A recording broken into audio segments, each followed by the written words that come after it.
3 months before my husband passed out, we updated our life insurance together. Or so I thought, until I found out the $250,000 payout had already been claimed by his brother Rick. Rick, who forged Mark's signature, used my notary seal, and tricked his own wife into mailing the lie. He thought I'd grieve quietly. Instead, I fought Gim back and took what's mine. I sat across from the insurance representative, my fingers trembling slightly as I handed over the last signed document. My husband had only been gone 10 days. 10 days since his heart gave out on the back porch, coffee mug still in his hand. 10 days since my world stopped mid-sentence. She gave a polite, practiced smile as she tapped something into her computer.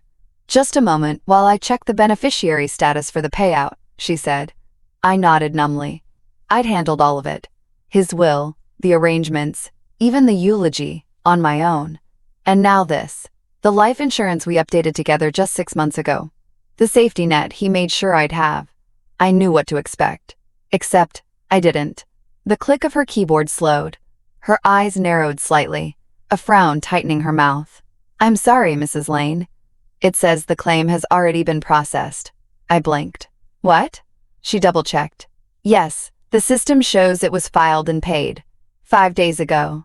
Claimed by the listed beneficiary." "That's not possible," I whispered. "I'm the beneficiary." Her gaze flicked toward me, then back at the screen. "No. I'm showing a Richard Lane listed as primary. Richard Lane. Rick. My husband's older brother." And then the real punch came. She turned the monitor slightly. "The beneficiary change was submitted 3 months ago. Notarized form on file." The room started to tilt. 3 months ago? I remembered what we were doing 3 months ago. Mark was in the hospital overnight. I'd stayed at his bedside, clutching his hand, feeding him ice chips between cardiac tests. And Rick? Rick was probably raiding the liquor cabinet and watching football in our living room. I stood slowly, careful not to let the fury show on my face. My voice came out steady. "I see. Thank you for your time. Mrs. Lane, do you want to?" But I was already walking out. The chill of the hallway hit me harder than the late autumn wind outside. I dialed Rick before I even reached the car. He answered on the second ring, voice oily smooth. "Debbie, you filed a claim on Mark's policy," I said flatly. There was a pause, then a low chuckle. "Yeah. He changed the beneficiary. Said it was for tax reasons. Didn't tell you?" "You really want to lie to me, Rick?" "I'm not lying," he said, his tone defensive now. "Look, you're grieving. I get it. But this was Mark's decision. I've got the paperwork." I said nothing. "Don't go making this ugly," he added. "You've got the house. You're taken care of. This isn't a big deal." Oh, but it was. It was betrayal. It was theft. And I already knew he didn't have a clue what was coming. I hung up, and I drove home in silence, the steering wheel clenched tight beneath my palms, already playing back the day we updated those forms.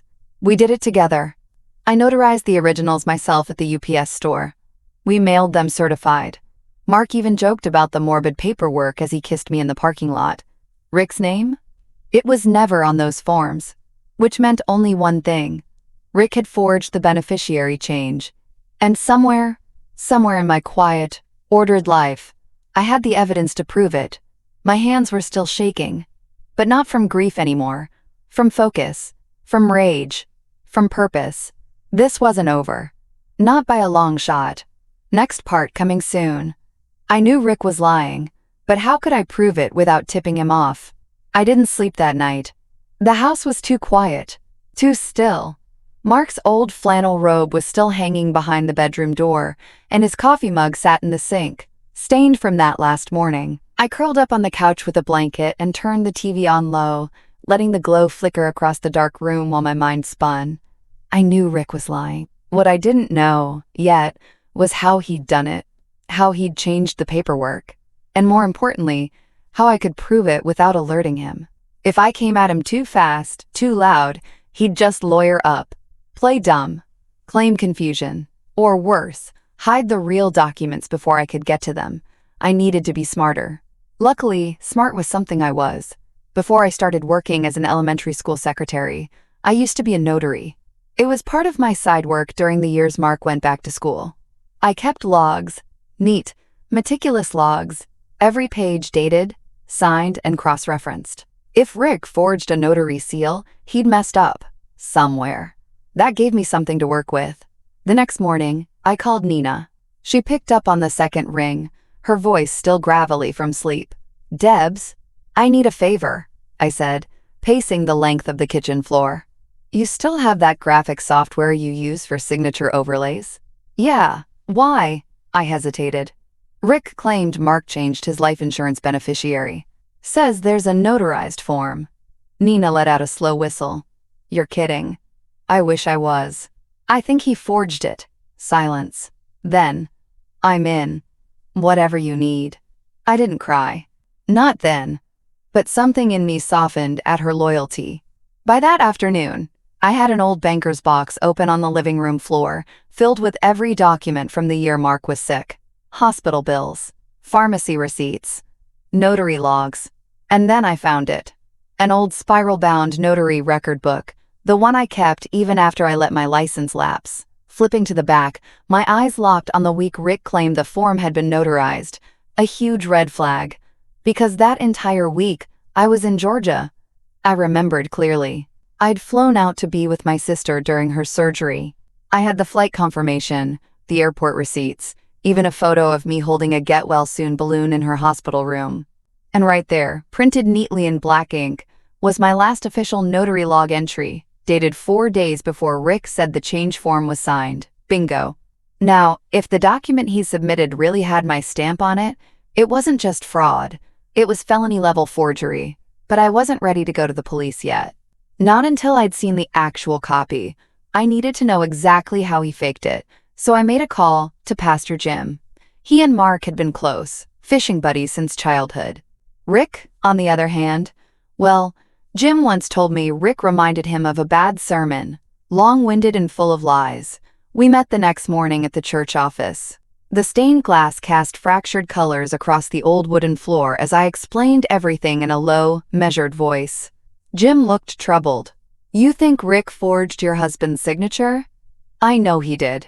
He scrubbed a hand down his face, slow and reluctant. "I hate to say it, but it tracks. Rick's been real showy lately. Flashing money. Bought a new truck. Took Tamara to that steakhouse down in Memphis. Said it was from some business win. Business win, my foot. I need one thing," I said. "He might brag. If he brings up the insurance money or the paperwork, can you let me know?" Jim didn't hesitate. "I'll keep my ears open." By the time I left the church, I had a strange feeling blooming in my chest. Not sadness. Not fear. Focus. I was building my case, piece by piece, quietly, deliberately. And Rick? He was too busy celebrating to notice the trap forming beneath his feet. But someone else was noticing. Tamara, Rick's second wife. She barely looked me in the eye at the last family barbecue. And when Rick made a crack about me being a charity case, she didn't laugh. She didn't say a word. That's when I started wondering if she knew. If maybe, just maybe, she was carrying her own secret. And if so, I'd find a way to crack it wide open. The notary logbook sat on the kitchen table like a loaded weapon. Spiral-bound, scuffed from years of use, its pages still smelled faintly of Sharpie and lemon cleaner. The ink hadn't faded. Every entry was dated, initialed, and stamped in the exact same methodical handwriting that had once made me the go-to notary in 3 zip codes. It wasn't just a logbook, it was a witness. And it told a story that Rick hadn't counted on. Page after page, there was no mention of Rick, no beneficiary forms, no signature change in late July, the week he claimed Mark had made the update. Instead, the entries skipped straight from July 10th to August 2nd. And between those 2 dates, I was 3 states away. Georgia. My sister's gallbladder surgery. 4 days in Macon Regional Hospital, eating vending machine crackers, and helping her up the stairs afterward. And the best part? I had the receipts to prove it. My flight itinerary. A hotel folio. Gas station receipts from her rental car. Even a geotagged selfie we took with her nurse. Me in that ridiculous sweatshirt that said "Best Sister Ever." Rick hadn't just forged a signature. He'd forged mine. Because that notary seal on the so-called insurance change form, it wasn't just fraudulent, it was mine. Stolen. cut and pasted onto a document I'd never seen. He must have copied it from one of the notarized letters I did for the church years ago. That stamp carried weight. But now, it carried a trail of lies. I scanned a copy of the logbook pages, saved them to a secure drive. Then I opened a fresh legal pad and started making a list. Evidence: notary logbook, no entry for Rick's claim. Certified mail receipt, original beneficiary form filed months before. Georgia travel proof, time-stamped alibi. Nina's graphic overlays, Mark's true signature versus Rick's fake. Tamara's sudden spending. Possible bribe trail. I felt like a woman possessed. This wasn't grief.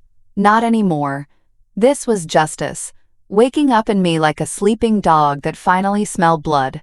But I needed one more thing. Proof that Rick had submitted that forged document himself. So I called the insurance office. "Hi," I said, using my calmest school secretary voice. "This is Deborah Lane. I was in last week regarding my late husband's policy, and I realized I forgot to ask something." "Yes, Mrs. Lane? I'm just trying to wrap my head around the change of beneficiary. Can you confirm? Did Rick come in person to drop off that form? Or was it mailed in?" A click of keys. "It was submitted via mail," she replied, "stamped and dated July 29th. Mailed. That was good. That was very good. Because I still had the certified mail receipt from our beneficiary form, the one Mark and I had sent months prior.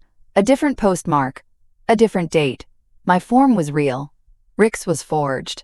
And if I could prove that the envelope that contained his form never passed through a notary's hands, game, set, match. That's when I remembered something else. At the time, Rick claimed that form was signed and mailed. He was supposedly at a fishing cabin with 3 of his friends for their annual man trip. He'd posted photos on Facebook, him and his buddies, grinning with fish in hand, all while I was spoon-feeding my sister chicken broth in Macon. If Rick wasn't even in town the day the form was notarized, well, then it was no longer just suspicious, it was criminal. And I knew exactly who might be able to crack this open from the inside. Tamara. I'd never liked her much. She was beautiful in that plastic, polished way, bleach blonde and brittle, always carrying the latest handbag she couldn't afford. She married Rick fast. Quiet courthouse ceremony. No prenup. And now? Now she looked tired, twitchy, uncomfortable in her skin. I sent her a text. Me. "Hey, I'm making a memorial slideshow for Mark. Thought you might have a few photos from the summer I could use?" A harmless ask. But her reply came too fast. "Tamara, I'm not sure I have anything from July. I'd have to check." "Why? Me? No worries. Just trying to gather everything from around the time Rick said they did the insurance stuff." "Tamara, what do you mean insurance stuff?" "Bingo." I stared at that message until my smile turned cold. Tamara didn't know. Rick had forged that form behind her back too. And if there's one thing a man like Rick never counts on, it's the wife he's been lying to finally getting tired of being lied to. She met me at a little coffee place off Main Street, one of those neutral spots where no one would think to eavesdrop but everyone could see if something went down. Tamara arrived 10 minutes late, oversized sunglasses hiding half her face despite the cloudy weather. Her boots clicked nervously across the floor as she spotted me in the back corner, my half-drunk tea already growing cold. "Hey," she said, voice tight. I smiled politely. "Thanks for meeting me." She sat down slowly, tugging at the sleeves of her coat, fingers bare. "No wedding ring today." We made small talk for a few minutes. I asked about work. She mumbled something about cutting back her hours. Said Rick was managing things. Then I asked how the new truck was treating them. She blinked. "What truck?" I tilted my head. "The one Rick said he bought with the payout?" There it was. Her face tightened like a violin string. She tried to cover. "Oh, that one. Right. I didn't know he mentioned that to you." "He did. Said the money came from Mark's insurance." Tamara went very still. Then she whispered, "He told me it was an inheritance. From his uncle. He said Mark didn't have insurance." I let the silence stretch between us like a rubber band pulled too tight. Then I leaned in. "Tamara," I said gently, "Rick forged a legal document. He stole Mark's life insurance. And if you had no idea, then I need you to think carefully. because whether you realize it or not, you might be holding a key piece of this." She looked like she was about to cry, but not for the reason you'd think. Not from guilt, from realization. Her voice broke. I knew he was hiding something. God, I knew. Ever since July, he's been different, secretive, paranoid. I stayed quiet. "You're not wrong," she whispered, eyes darting. "He did something. And Debbie," she dropped her voice, "I think he used my name to mail that form." That stopped me cold. What? I remember this one afternoon, late July. He asked me to run an errand, said he had an envelope that needed to go out certified, handed me a pre-filled slip, told me it was for a client of his, just to drop it at the post office near his work. I didn't think anything of it. "Did you keep the receipt?" She looked panicked. Maybe.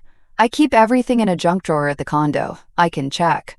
If she found that receipt and it matched the date Rick submitted the forged documents, it would prove that Rick had used Tamara's hands to commit mail fraud, and it would make her cooperation critical. As a witness, she'd be invaluable. As a co-conspirator, collateral damage. I studied her a moment. Her hands trembled slightly. Her lipstick was cracked at the corners. "Tamara," I said carefully, "if you're in trouble, you need to tell me now, because I'm getting ready to go legal. And when I do, it's going to move fast." She took a shaky breath. "I didn't know. I swear." He just handed me the envelope. "I thought it was work-related. He said Mark didn't want to involve you, that he left the money to Rick to avoid estate taxes. And you believed that?" She looked away. "I wanted to." We sat there for a long moment. Then she opened her purse and pulled out her phone. "I have something else. I don't know if it matters." She pulled up a Venmo screen. Rick had sent her a payment 3 months ago. Memo: "Thanks for the errand. Keep this between us. Red heart." It wasn't much, $200, but it was enough. Enough to establish a money trail. Enough to prove she didn't know what he was doing. And enough to burn Rick's version of events right to the ground. "I want to help you," she said, voice barely above a whisper. "But I'm scared of him. He's not the man I thought I married." I nodded slowly. "He's counting on that." I slid a folded piece of paper across the table. "My lawyer's card. Call her. Tell her everything. If you cooperate, you'll be protected. But if Rick drags you down with him, he won't look back." Tamara's hands closed over the card like it was a lifeline. By the time she stood up, she looked smaller. Like someone who'd just learned the tide was rising, and her boat had sprung a leak. I watched her leave, her coat too big for her frame, those sunglasses still hiding the truth she wasn't ready to face. But I was, and I was almost ready to bring the hammer down. Rick always walked into a room like it owed him money. Shoulders back, smirk locked and loaded. That smug kind of confidence only a man who'd gotten away with too much for too long could carry. I saw it in full display the next week at the church barbecue. Mark's celebration of life, they called it. Picnic tables, pulled pork, and praise music humming from a Bluetooth speaker.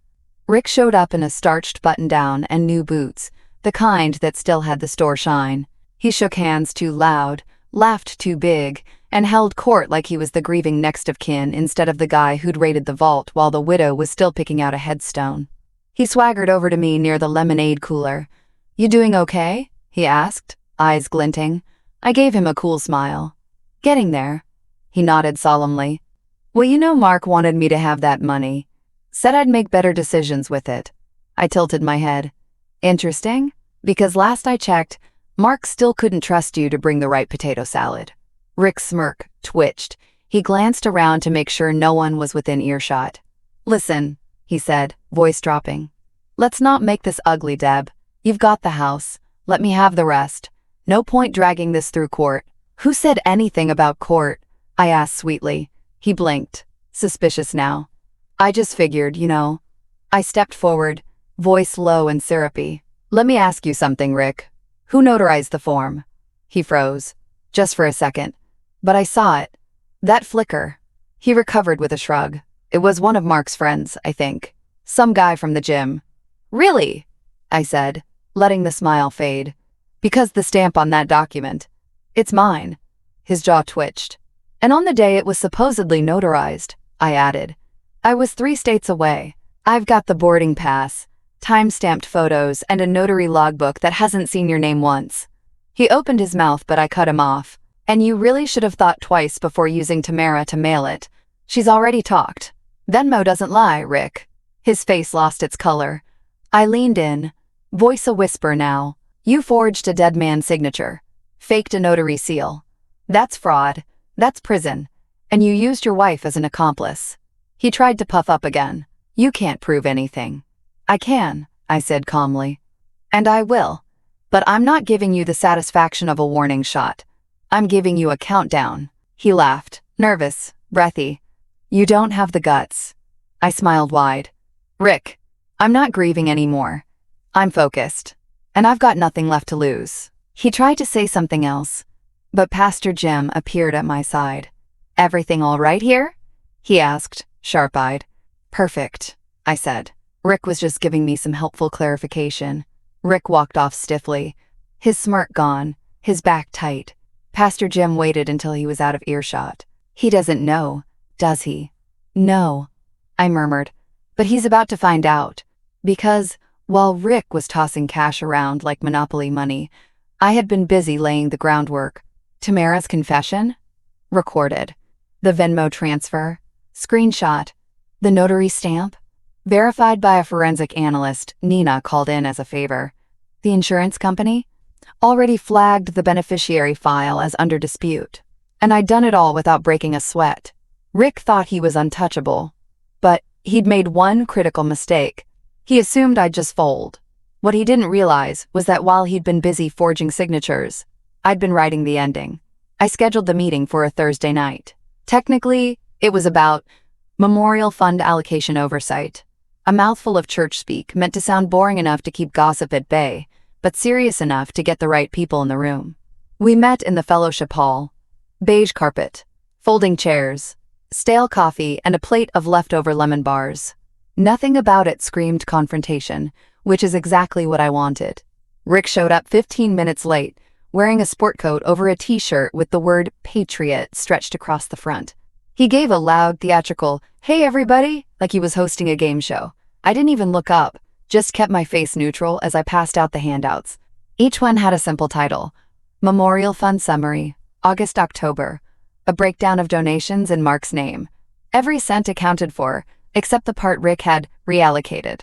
He didn't know I'd pulled the church's transaction records, didn't know I'd spoken to the treasurer, didn't know the committee had never approved him tapping into that fund to upgrade the sound system. That was just the appetizer. The real entree was coming. Let's begin, I said, my voice even. As you all know, we raised just over $12,000 in Mark's name for the Church Memorial Garden and Grief Ministry. However, there have been a few discrepancies in how those funds were handled. Rick shifted. I told you, those were authorized. Pastor Jim cleared his throat. Actually, no one on the board remembers voting on any of the expenditures you submitted. Rick's jaw clenched. I continued. Which brings me to a larger concern. One that, regretfully, goes beyond church finances. I took a breath and opened the folder in front of me. The click of the binder rings echoed louder than I expected. This week, I became aware that the beneficiary of Mark's life insurance policy had been changed, without his consent. The updated paperwork includes a forged signature and a notary stamp that was never authorized. Every head in the room turned toward me. Rick's smirk returned, shaky now. That's a serious accusation. I nodded. Yes, it is. Which is why I didn't come here with accusations.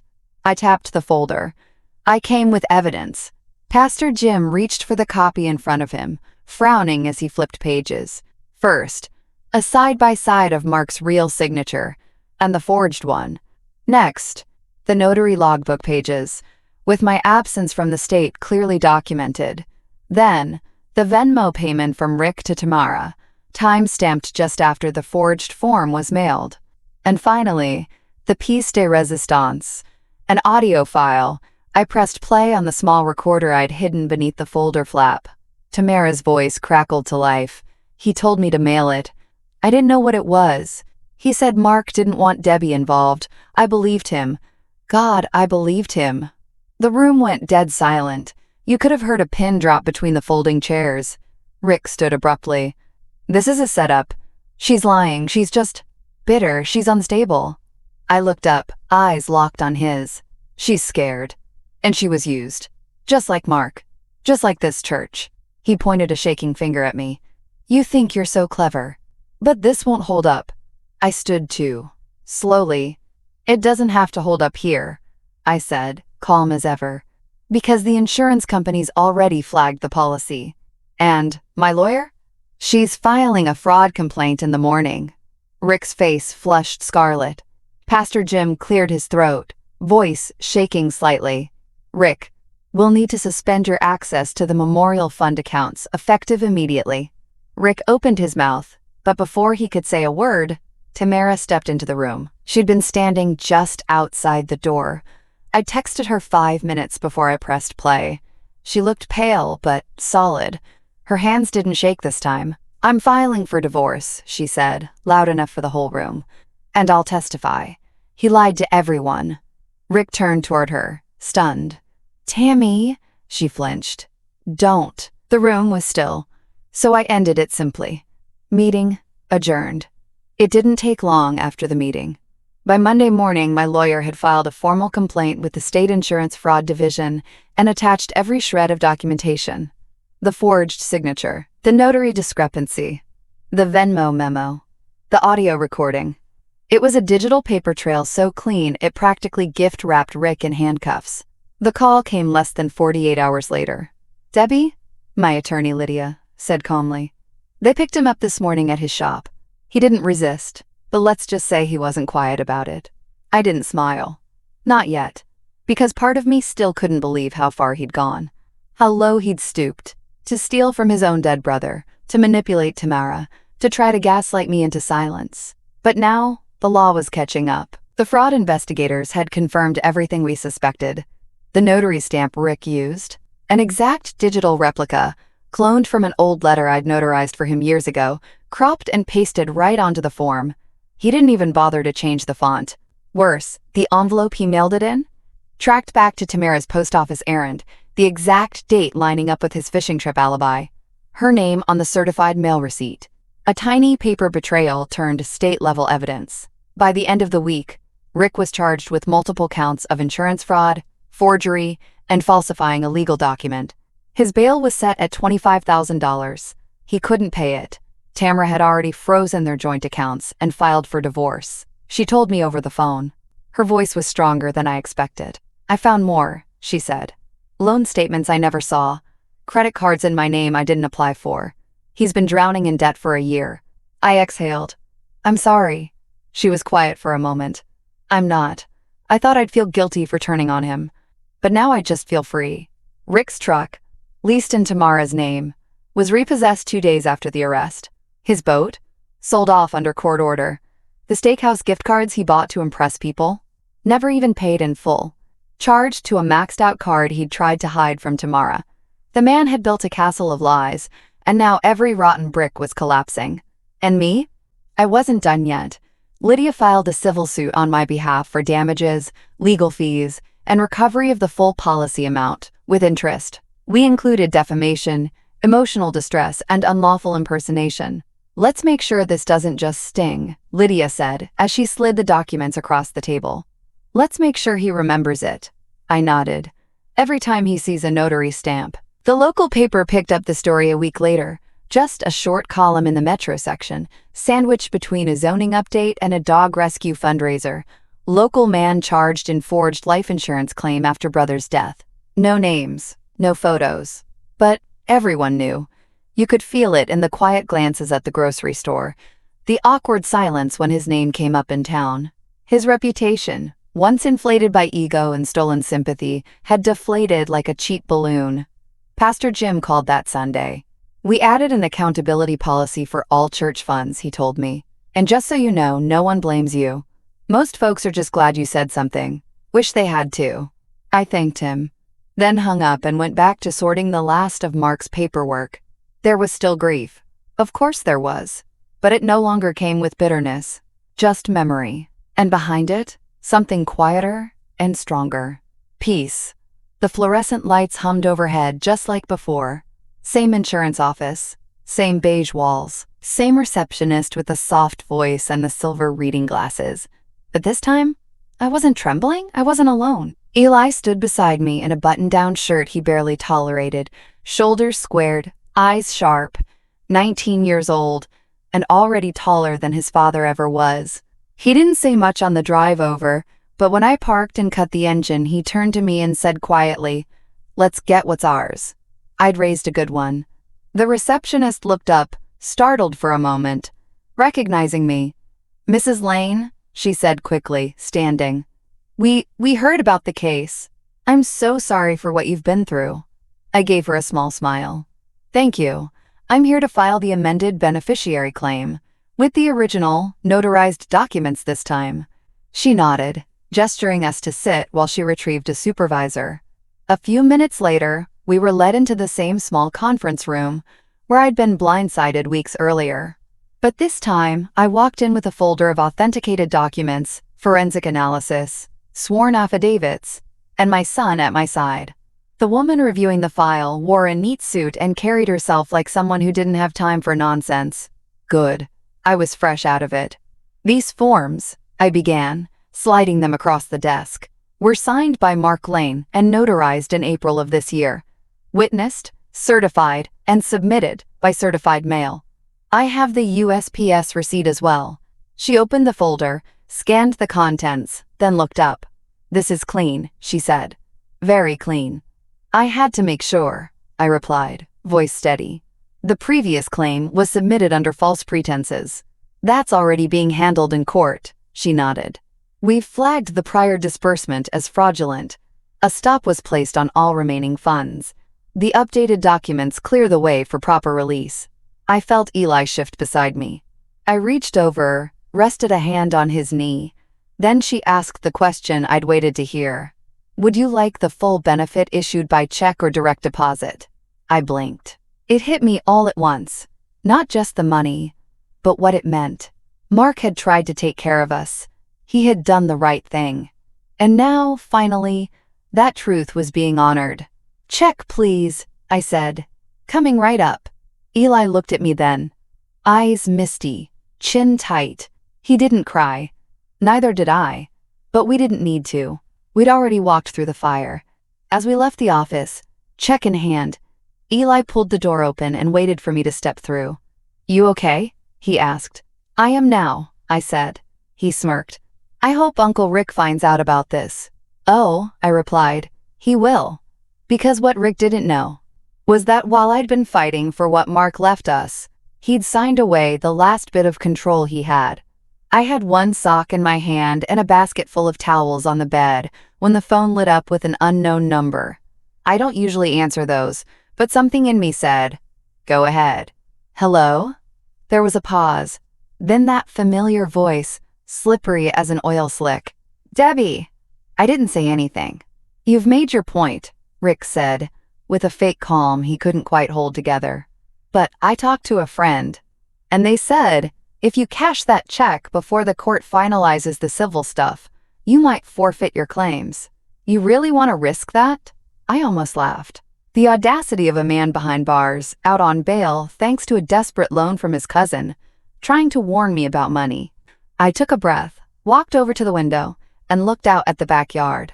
Mark's wind chimes tinkled in the breeze. "Rick," I said softly, "you don't know much about insurance law, do you?" He scoffed. "I know enough to understand you're not getting a dime if I contest the payout." I said, voice light. "Except here's the thing. You already signed the beneficiary release form, the one that said you had no claim. Remember that?" Silence. "You signed it right before your arraignment," I continued. "Probably didn't even read it, did you? Your attorney filed it, trying to make you look cooperative. Still nothing on his end.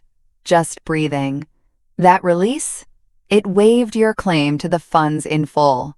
In writing. And do you want to know the best part? I could hear a rustle. Maybe pacing. Maybe panic. "You signed it," I said, "under the name Mark R. Lane." A full beat of stunned silence. "Yeah, you're lying." I smiled. "Am I?" Because I had the document right here. The one his lawyer slipped in during the initial motions, hoping to avoid criminal restitution, by offering a quote, clean break. Rick, always so eager to stay in control, didn't even notice his counsel put his own forged name on the signature line. And the court accepted it.